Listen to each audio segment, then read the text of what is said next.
Kathy should have walked out the second Nicholas's mother slid that prenup across the table with that smug little grin, but she didn't.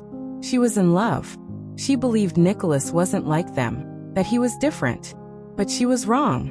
When Kathy met Nicholas, she was already doing well for herself.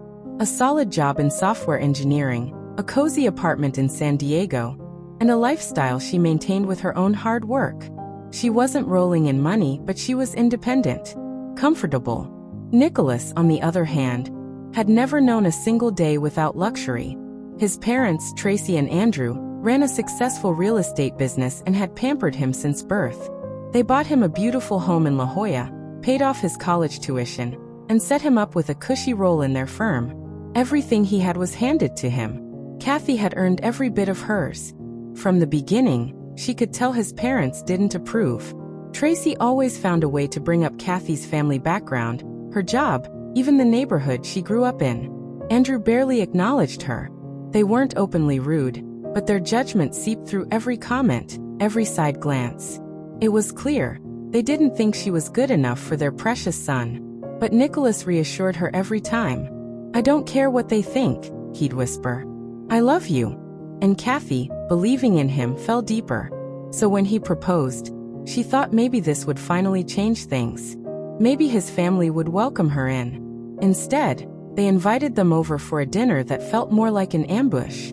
Tracy poured herself a glass of wine and smiled at Kathy with that fake sweetness before saying, "Before we move forward, there's something we need to discuss."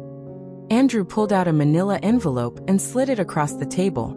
Kathy stared at it. "A prenup?" she asked softly. Tracy shrugged, like it was no big deal. "Just a formality. It protects Nicholas.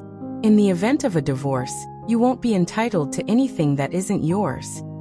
Kathy turned to Nicholas, hoping, praying, he'd say something, that he'd defend her, but he just sat there, eyes fixed on his plate like he wasn't even in the room.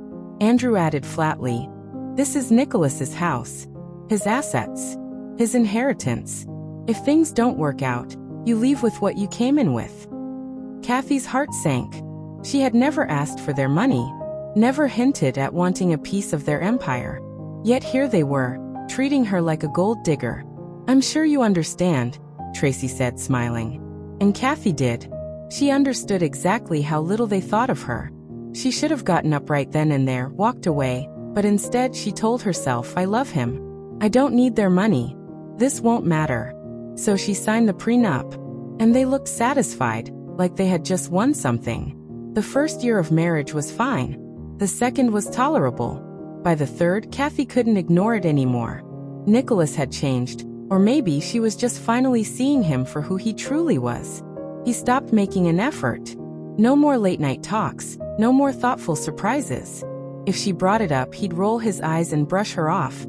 "You're being dramatic." Worse, he started parroting his mother. Subtle digs, little comments. "You're wearing that. Have you ever considered Botox? You should be grateful I take care of everything." Never mind the fact that Kathy worked full-time. Never mind that she split expenses equally. He still acted like it was all his house, his money, his life, and she was just a tag-along. A tolerated guest. His parents made things worse. They dropped by unannounced. Complained about the way she decorated. Criticized everything she did. Tracy would glance around the house like she owned it and say, "You're so lucky Nicholas takes care of you." As if Kathy were some stray he'd rescued. Kathy was exhausted. Tired of the subtle jabs, the lack of respect, the constant reminders that she didn't belong. Then everything shifted, completely out of nowhere. Her uncle passed away. They weren't close, hadn't spoken much in years. But he had no children, barely any living family. So when his lawyer called, Kathy didn't expect much. But he'd left her everything. $22 million. When she told Nicholas, he froze. The first words out of his mouth weren't, "Are you okay?" or "I'm so sorry." No. He looked her dead in the eye and said, "Wait. How much?" And suddenly, just like that, she became valuable. Tracy, who never missed a chance to belittle her, invited Kathy out to lunch. Just the two of them. Over salad and sparkling water. She leaned across the table with a wide smile and said, "I always knew you were special." Andrew, who hadn't had a full conversation with her in years, suddenly wanted to talk business, asked about her inheritance, offered advice. Nicholas turned into Prince Charming overnight. He was sweet, thoughtful, told her they should travel, invest, build something together. Kathy let them have their moment. Let them believe they'd hit the jackpot. Let them think she was finally one of them. Meanwhile, behind closed doors, she sat with her lawyer and pulled out the very prenup they had forced on her. The same one that protected Nicholas's assets, but not a single cent of hers. Everything she had inherited was off limits. Completely protected. Ironically, thanks to them. She didn't say anything. Not yet. She smiled, played along, acted like she was all in. And while they were toasting to their fortunate twist of fate, Kathy was quietly planning her exit. Weeks went by. She let Nicholas think he'd charmed her back. Let Tracy believe they'd finally bonded. Let Andrew pitch all the business plans he wanted. And then, when the timing was perfect, she slid the divorce papers across the same table where they'd once humiliated her. Calm, unshaken. She watched their faces twist in confusion, then panic. And only then did she lean in and say, "Don't worry. I'll leave with exactly what I came in with. $22 million and her dignity.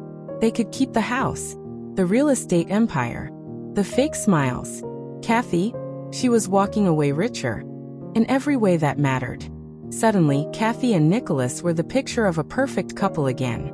His parents, who once looked down on her, now acted like she had finally become someone worth their time. Kathy played along, letting them believe the money had made her worthy. She listened quietly while Nicholas laid out grand plans for her inheritance. First, it was buying a vacation home. Then came talk of remodeling his house. Soon, he started hinting at investing in his father's company. "It just makes sense," he said one evening. "Keep the wealth in the family." The arrogance in his voice was chilling. Not once did he ask Kathy what she wanted to do with the money, because in his mind it wasn't really hers. It was just an asset he now had access to. That's when Kathy realized something that had been slowly creeping in for months. Nicholas never truly loved her. Not for who she was. She had simply been a placeholder. A convenient wife who looked good in family photos, who made him look grounded and respectable. Now that she had something they wanted, they all suddenly decided she mattered. So Kathy played the part.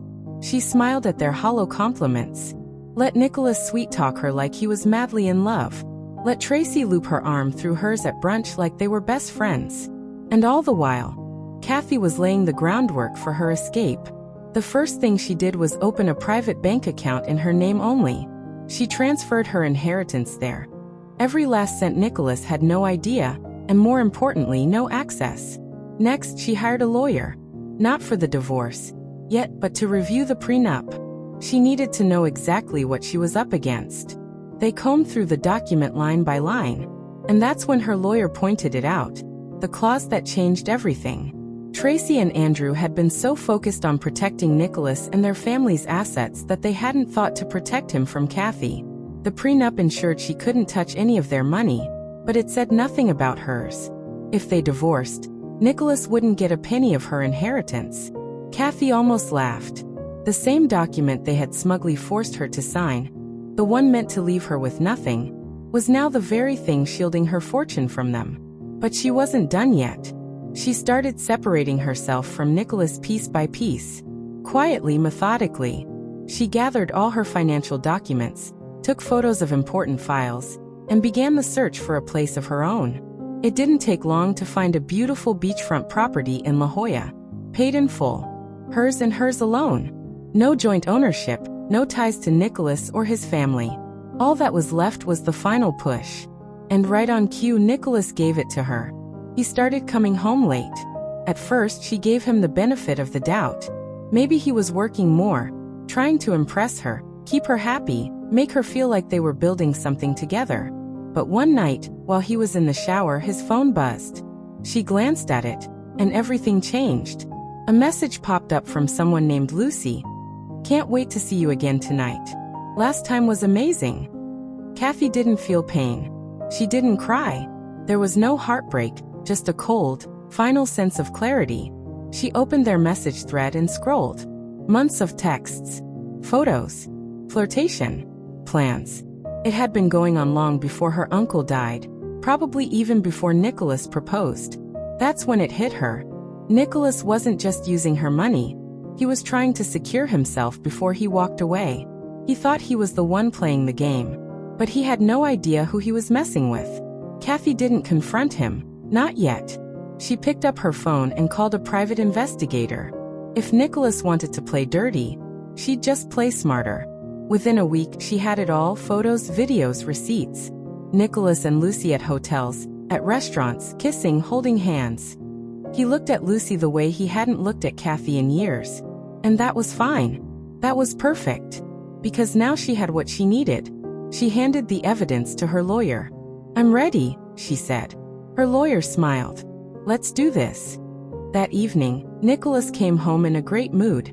He kissed her cheek, poured himself a drink, and started rambling about another business opportunity his dad had found. Kathy let him talk. She didn't say a word. Not until he finally paused. Then she slid a thick envelope across the table. He frowned, confused. "What's this?" "Read it," she said. He opened it, flipping through the first few pages. His face shifted, confusion, then panic, then disbelief. "You're kidding, right?" he said, forcing a laugh. She didn't answer. He shook his head. "You do realize you're not getting anything, right? I don't know what kind of lawyer you hired, but the prenup." She calmly pulled out her own copy. "The prenup you and your parents insisted on," she said, flipping to a marked section. "The one that says you have no claim to any assets I acquired during the marriage." His face went pale. He snatched the papers from her, flipping pages desperately, like he might find a loophole that would save him. "You made sure I'd leave with nothing of yours," she said. "But you forgot to make sure you'd get anything of mine." Silence.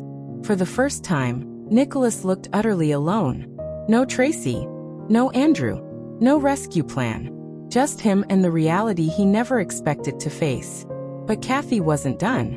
She slid one last envelope across the table. "You might want to look at these," she said casually. He opened it and froze. Photos. Of him. With Lucy. Dozens of them. Clear as day. Kathy stood, grabbed her keys and bag, and walked to the door. "I'll let my lawyer know you've seen everything," she said. "We'll be in touch." She stepped out of the house she no longer needed to pretend was her home. For the next 2 days, she heard nothing from Nicholas. Not a call. Not a message. Then her phone rang. It wasn't Nicholas. It was Tracy. She stared at the screen for a moment, watching the name flash. First call. Then another. Then a third. Finally, she answered. "How could you do this to Nicholas?" Tracy snapped the moment Kathy picked up. Kathy almost laughed. "Do what? Leave him? Divorce him? Expose him for cheating? You're ruining his life," Tracy yelled. "For what? Some petty revenge?" The irony was almost comical. "You made me sign a prenup," Kathy said, voice calm. "You made it clear I was nothing to your family. And now you want to act like I betrayed you." She hung up without waiting for a response. Because Kathy wasn't the one who had betrayed anyone. She was just finally setting herself free. "You're destroying him," Tracy shouted over the phone, her voice trembling with rage. Kathy didn't flinch. "No," she replied calmly. "I'm just letting him face the consequences of his own actions." For a moment, there was silence. Then, in a voice laced with venom, Tracy hissed, "You'll regret this." Click. The line went dead. Kathy leaned back in her chair, exhaling with a half-smile. So that's how they wanted to play it. The next few days were eerily quiet. No texts, no phone calls from Nicholas, no more frantic voicemails from Tracy. But Kathy wasn't fooled. Quiet was just the calm before the legal storm. And she was right. Her lawyer called 3 days later. "They're contesting the prenup." Kathy blinked. "What?" "They're trying to argue it should be nullified. Claimed it was signed under unfair circumstances." Kathy burst out laughing. Unfair? They wrote it. But she knew the Andersons. Tracy and Andrew weren't stupid. They were powerful, well-connected, and used to getting their way. Now that they knew Nicholas would walk away with nothing, they were scrambling. grasping for any legal technicality to stop the financial bleeding. What they didn't know was that Kathy had been preparing for this for months. And she still had one more move left on the board. The day of the court hearing arrived. Nicholas entered the courtroom looking nervous but well-dressed, his parents flanking him like a personal legal team. Behind them were not one, not two, but three high-powered attorneys. Tracy's eyes narrowed as she scanned the room for Kathy. And then Kathy walked in. She wasn't alone. Beside her stood her lawyer and a forensic accountant. While Nicholas and his parents had been obsessing over her inheritance, Kathy had hired professionals to quietly dig into their empire. And what they found? Shady business deals, falsified tax documents, offshore accounts, years of corporate fraud buried beneath the Andersons' picture-perfect image. So when Tracy and Andrew's lead attorney stood to claim the prenup was unjust, Kathy's lawyer didn't even flinch.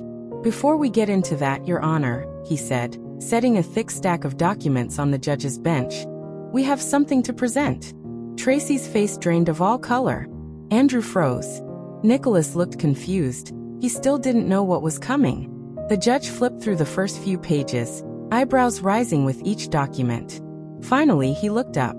"Mr. and Mrs. Anderson, do you understand the gravity of what I'm looking at?" Tracy physically swayed in her seat. Andrew's jaw clenched.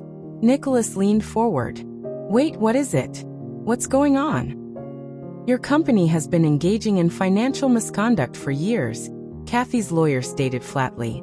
"And given that Nicholas is listed as an executive, he may be legally implicated as well." Nicholas panicked. "What? No, I don't handle the finances. I didn't even know." He turned to his parents. "Mom? Dad?" But they weren't looking at him. They were staring at Kathy. Because in that moment they finally understood. She wasn't just leaving. She wasn't just taking her inheritance and walking away. She was taking everything with her. The courtroom unraveled quickly after that. The judge refused to throw out the prenup. Kathy's inheritance remained untouched, fully protected. But the Andersons? They were now the subject of a full-blown federal financial investigation. Nicholas's name was on too many of the fraudulent transactions. Whether he understood what was happening or not no longer mattered. On paper, he was complicit. That meant he would be investigated, too. Their business accounts were frozen. Their assets scrutinized. The empire they had built over decades, gone in a matter of weeks. And the reputation they had guarded so ruthlessly, ruined. Kathy walked out of that courtroom untouched. Wealthy. Free. Untouchable. Tracy's last words echoed in her mind. "You'll regret this." But as Kathy stepped into her waiting car, all she could think was, "No. Tracy will."